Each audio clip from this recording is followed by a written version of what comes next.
Welcome to பியாப்பstudio. நான் boobalan.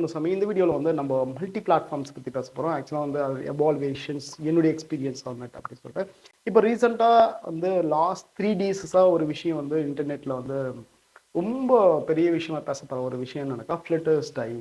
நிறைய news channels வந்து நியூஸ் பப்ளிஷ் பண்ணிக்காங்க. கூகுள்ஸ் வந்து இன்டர்னலாக நிறைய ரிசோர்ஸ் வந்து ஃப்ளட்டர்லேருந்தும் அப்புறம் வந்து பைத்தான் அதுக்கப்புறம் வந்து அந்த பர்டிகுலர் கம்யூனிட்டியில் இருந்து நிறைய ரிசோர்ஸ் வந்து ஷிப் பண்ணுறாங்க அப்படின்னு சொல்லிட்டு ஒரு நியூஸஸ் வந்து publish ஆகிருந்தது.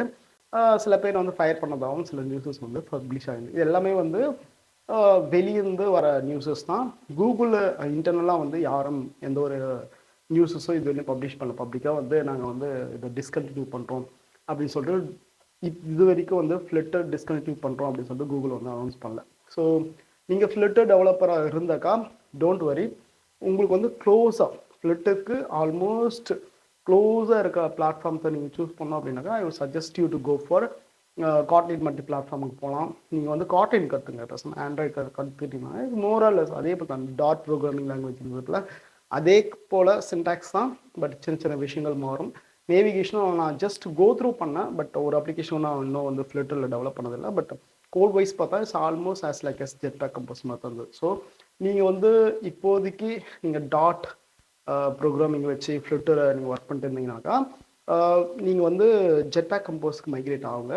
So Jetpack Compose videos எல்லாம் ஆல்ரெடி நம்ம சேனலே போட்டிருக்கோம். Just go at and see it. Okay. So இல்லை எனக்கு மல்டி பிளாட்ஃபார்ம் அதை ரீப்ளேஸ் பண்ணுறமே எனக்கு மல்டி பிளாட்ஃபார்ம் எனக்கு வேணும் அப்படின்னாக்கா Kotlin multi platform and Compose multi பிளாட்ஃபார்மும் படிங்க. ஸோ அதை பற்றிய இன்ஃபர்மேஷன்ஸும் அதை பற்றி நம்ம வீடியோவும் ஒன்று பண்ணியிருக்கோம். ஆக்சுவலாக ஒரு ஆப்பே இருக்குது ப்ளே ஸ்டோரில், பிக் பாஸ் அப்ளிகேஷன் அப்படின்னு சொல்லிட்டு ஃபுல்லாக வந்து காட்லின் மல்டி பிளாட்ஃபார்ம் பண்ணது தான். அந்த சோர்ஸ் கோட்ஸும் நான் வந்து உங்களுக்கு வந்து தந்திருக்கேன் அலாங் வித் லைக் ப்ரொசீஜர்ஸ் எப்படி இன்டிகிரேட் பண்ணது ஃப்ரம் த பிகினிங் அப்படின்னு சொல்லிட்டு அதுக்கும் தனியாக நம்ம வீடியோ போட்டிருக்கோம்.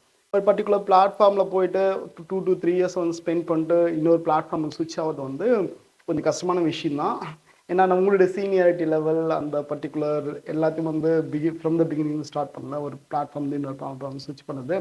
ஸோ அந்த காம்ப்ளெக்சிட்டி இருக்குன்னா பட் அது வந்து பெரிய ஒரு சேலஞ்சாக நீங்கள் எடுத்துக்க வேண்டிய அவசியம் கிடையாது. நானே வந்து பர்சனலாக பார்த்தோன்னா நான் ஃபஸ்ட் ஐஓஸில் தான் இருந்தேன். ஃபர்ஸ்ட் 5 years ஐஓஸில் இருந்தேன்.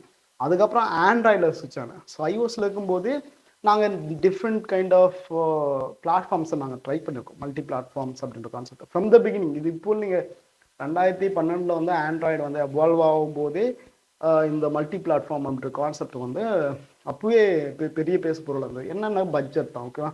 அப்போ நாங்கள் என்ன ட்ரை பண்ணோம்னாக்கா சென்சார் டச் அப்படின்னு சொல்லிட்டு ஒன்று ட்ரை பண்ணியிருந்தோம். அது வந்து ஜாவா ஸ்கிரிப்ட் பிளாட்ஃபார்ம். நீங்கள் கூட இங்கே இப்போ சென்சார் டச்னு போட்டு பார்த்தாக்கா அது வந்து ஆல்ரெடி யாரோ ஒருத்தர் பை பண்ணுறாங்க. EXTJS கூட வந்து மைக்ரேட் ஆகிட்டு. அதுக்கப்புறம் பார்த்தீங்கன்னாக்கா அது சரியாக ஜாவா ஸ்கிரிப்டில் வந்து சரியாக ரெஸ்பான்சிவ்னஸ் இல்லை அப்படின்னு சொல்லிட்டு நாங்கள் என்ன பண்ணாங்க மறுபடியும் வந்து மோனோ டச் அப்படின்னு சொல்லிட்டு ஒன்று ட்ரை பண்ணோம். ஸோ அது பார்த்தீங்கன்னாக்கா C# பிளாட்ஃபார்ம். ஆக்சுவலாக C# பண்ணலாம். .NETல ஒரே கோடு நேட்டிவாக ரன் ஆகும், ஜாவா ஸ்கிரிப்ட் மாதிரி இல்லை அப்படின்னு சொல்லிட்டு சென்சார் அந்த மோனோ டச் வந்து டெவலப் பண்ணி ஒரு அப்ளிகேஷனை நாங்கள் டிப்ளாய் பண்ணோம். அது ஓரளவுக்கு கரெக்டாக ஒர்க் அவுட் ஆச்சு. ஆனால் என்னென்னா அந்த இன்டர்பபிலிட்டி இருக்குல்ல, அதாவது ஐஓஎஸ் கோடும் ஆண்ட்ராய்டு கோடும் நேட்டிவ் பிளாட்ஃபார்ம் ஆக்சஸ் பண்ணது, நேட்டிவ் ஏபிஐ ஆக்சஸ் பண்ணதெல்லாம் ரொம்ப காம்ப்ளெக்ஸாக இருந்தது. நடுவில் வந்து லைப்ரரிஸாக கன்வெர்ட் பண்ணணும். அதுபோல் நிறைய காம்ப்ளெக்சிட்டி இருந்ததுன்னு வச்சுங்க. அதுக்கப்புறம் வந்து மறுபடியும் நான் வந்து ஓகே ஐஓஎஸ்க்கு போயிட்டு நான் இதெல்லாம் வேலைக்கு ஆகாது அப்படின்னு சொல்லிட்டு, ஏன்னா அந்த பர்டிகுலர் சீசனில் வந்து அது ஜஸ்ட் பூஸ்டப் ஆகும் மாதிரி தெரியல. அப்போ மறுபடியும் ஐஓஎஸில் ஒர்க் பண்ணுறோம். அதுக்கப்புறம் மறுபடியும் வந்து பார்த்தானாக்கா ஜாமரின் அப்படின்னு சொல்லிட்டு இன்னொரு ஜாமரின் அப்படின்னு சொல்லிட்டு இன்னொரு ஆப்பர்ச்சுனிட்டி வருது. அதுலேயும் வந்து இதே போல் மல்டி பிளாட்ஃபார்ம் தான். இப்போ என்னடா ஜாமரின் பார்த்தாக்கா நம்ம உங்க மோனோ டச்னு ஒன்று ஒர்க் பண்ணியிருந்தோம்ல, அதுதான் இங்கே வந்து ஜாமரின் வந்து ஜாமரின் கன்வெர்ட் பண்ணி வச்சுருக்காங்க. ஜாமரின் ஆண்ட்ராய்டு, ஜாமரின் ஐஓஎஸ் அப்படின்னு சொல்லிட்டு. சரி ஓகே அதே தான். ஆக்சுவலாக வந்து அதே கம்பெனி தான் பேர் மாற்றிருக்காங்க ஜாமரின் அப்படின்னு சொல்லிட்டு. ஸோ அப்புறம் ஜாமரினில் ஒர்க் பண்ணோம். ஜாமரினில் ஒர்க் பண்ணி ப்ராஜெக்ட் டெலிவர் பண்ண உடனே ஒரு 2 to 3 years ஒர்க் பண்ணியிருந்தோம் ஜாமரினில். அதுக்கப்புறம் ஜாமரின் ஆச்சுனாக்கா ஜாமரின் ஃபார்ம்ஸ்னு ஒன்று கொண்டு வந்தோம். மல்டிபிள் அனைத்துக்கும் வந்து அதுக்கு ஒர்க் பண்ண சான்ஸ் இல்லை. மறுபடியும் நான் வந்து இன்னொரு கம்பெனி ஸ்விட்ச் ஆகிட்டு அதில் வந்து மறுபடியும் ஐஓஎஸில் இருந்தேன். ஸ்விஃப்ட்டில் ஒர்க் பண்ணியிருந்தேன். அதுக்கப்புறம் வந்து மறுபடியும் ஆண்ட்ராய்டுக்கு வந்து ஆண்ட்ராய்டில் வந்து நாங்கள் ஏஓஎஸ்பி ஆண்ட்ராய்டு ஓப்பன் சோர்ஸ் பிளாட்ஃபார்மில் வந்து ஃபுல்லாக ஒர்க் பண்ணிட்டு இருந்தோம். அதுக்கப்புறம் இன்பிட்வீனில் வந்து இந்த மல்டி பிளாட்ஃபார்ம் கான்செப்ட்னாலே அந்த அளவுக்கு வந்து பெருசாக எதுவும் எவால்வ் ஆன மாதிரி தெரில. அதுக்கப்புறம் அந்த ரியாக்ட் நேட்டிவ் வந்தது. ரியாக்ட் நேட்டிவ் வந்தப்போமே நான் வந்து அதை டச் பண்ணல. ஓகே வேணாம், ஆல்ரெடி வந்து நம்ம அடிபட்டு இருக்கோம். 2-3 பிளாட்ஃபார்ம் ட்ரை பண்ணி எதுவும் ஸ்டேபிளாக இல்லாமல் அடிபட்டு இருக்கோம் அப்படின்னு சொல்லி ரியாக்ட் நேட்டிவ் நான் வந்து ட்ரை பண்ணலை.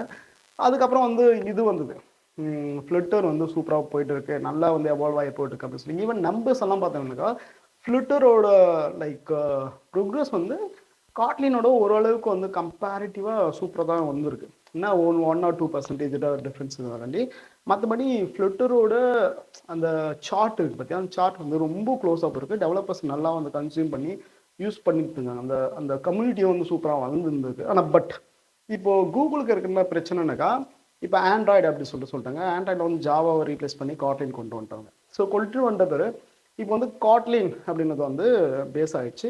இப்போ அந்த சைடு பார்த்தீங்கன்னா காட்லின் மல்டி பிளாட்ஃபார்ம், கம்போஸ் மல்டி பிளாட்ஃபார்ம்னு சொல்லிட்டு இன்னொரு மல்டி பிளாட்ஃபார்ம்ஸ்க்கு வந்து அவங்க ஃபண்டும் பண்ணிட்டுருக்காங்கன்னு வச்சுங்களேன். இப்போ அதுக்கும் ஃபண்ட் பண்ணி ஃப்ளட்டுக்கும் ஃபண்ட் பண்ணி, ஏன்னா ஒரே ஒர்க் வந்து 2 பிரான்ச் செய்யுதுனாக்கா அது வந்து அந்த 2த்துக்கும் ஸ்பான்சர் பண்ண வேண்டிய அவசியம் கூகுளுக்கு இல்லை. ஆல்ரெடி நீங்கள் வந்து காட்லின் தான் வந்து ஆண்ட்ராய்டு டெவலப்மெண்ட்டுக்கு பேஸாக இருக்கிறதுனால அவனா நினச்சிருக்கலாம் அப்படின்னாக்கா ஓகே நம்ம காட்லின் மல்டி பிளாட்ஃபார்முக்கு மட்டும் ஃபன் பண்ணலாம். ஏன்னா வந்து அது காட்லின் பை டிஃபால்ட்டாக ஆண்ட்ராய்டை கவர் பண்ணுது. அதே நேரத்தில் வந்து அது வந்து மல்டி பிளாட்ஃபார்மும் சப்போர்ட் பண்ணுது அப்படின்ற பர்ஸ்பெக்டிவில் மேபி அவங்களோட ஃபோக்கஸ் வந்து அந்த பக்கம் திரும்பிருக்கும் காட்லின் மல்டி பிளாட்ஃபார்ம் ஏரியா. ஸோ நீங்கள் எக்ஸ்ப்ளோர் பண்ணுறீங்க அப்படின்னாக்கா அதையும் எக்ஸ்ப்ளோர் பண்ணுங்கள். ஆக்சுவலாக காட்லின் மல்டி பிளாட்ஃபார்ம் வந்து இப்போ தான் எவால்வ் ஆகிட்டு இருக்கு. ஜெட்பேக் கம்போஸில் இருக்க நிறைய ஃபீச்சர்ஸ் வந்து 1 by 1 இப்போ தான் அவங்க கொண்டு வந்துட்டு இருக்காங்க. So it's a right time for you. நீங்கள் என்ன பண்ணுங்கள், ஃப்ளட்டர் டெவலப்பராக இருந்தாக்கா கண்ணை மூடிக்கிட்டு நீங்கள் காட்லினும் கம்போஸை கற்றுக்கிட்டு ஆண்ட்ராய்டோட நேட்டிவ் டெவலப்மெண்ட்டை கற்றுங்க ஃபஸ்ட்டு. ஆண்ட்ராய்டோட நேட்டிவ் டெவலப்மெண்ட்டை கற்றுக்கிட்டீங்கன்னாக்கா இன்கேஸ் வந்து மல்டி பிளாட்ஃபார்ம் உங்கள் கையை விட்டு போனாலும் உங்களுக்கு நேட்டிவ் லாங்குவேஜ் உங்களுக்கு தெரியும் அப்படின்ற பர்ஸ்பெக்டிவில் நீங்கள் என்ன பண்ணலாம், ஸ்ட்ராங்காக இருக்கலாம் ஆண்ட்ராய்டு ஐஓஎஸ்ன்னு சொல்லிட்டு. இன்கேஸ் உங்களுக்கு வந்து மேக் ஆஃபரபுளாக இருந்தாக்கா, மேக் புக் உங்ககிட்ட இருக்குது அப்படின்னாக்கா, மேக் ஓஎஸ் இருக்குது அப்படின்னாக்கா தயங்காமல் டேரெக்டாக வந்து ஸ்விஃப்ட்டுக்கு போயிடுங்க.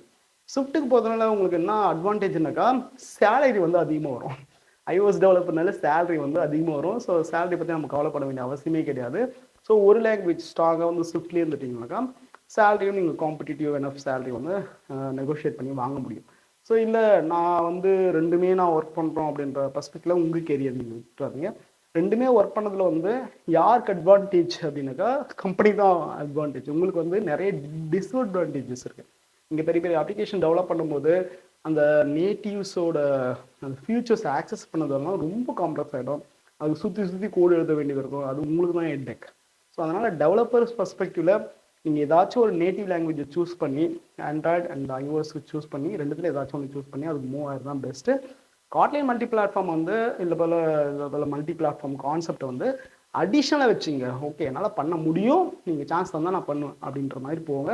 இதை வந்து மெயினாக நீங்கள் ஃபோக்கஸ் பண்ணிங்கன்னாக்கா உங்களால் நெகோஷியேட் பண்ண முடியாது. காட்லின் மல்டி பிளாட்ஃபார்ம் எல்லாம் வச்சு நீங்களாம் பெருசாக நெகோஷியேட் பண்ண முடியாது, பெருசாக உங்களால் சேலரியும் வந்து கன்சியூம் பண்ண முடியாது. Okay, but open to learn it.